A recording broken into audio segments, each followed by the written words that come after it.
কাবা প্রান্তর, মক্কাতুল মুকাররমা।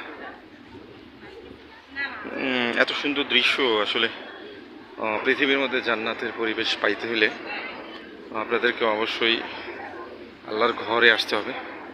এখানে না আসলে কিছুতেই বোঝা যাবে না যে জান্নাতের সৌন্দর্য কতটুকু কেমন।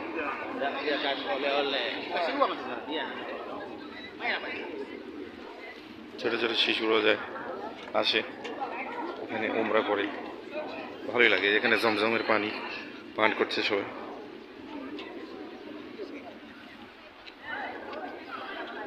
এই পুরোটাই পাহাড় কেটে কেটে করা হয়েছে, যে নতুন বিল্ডিংটা পাহাড় কেটে করা হয়েছে।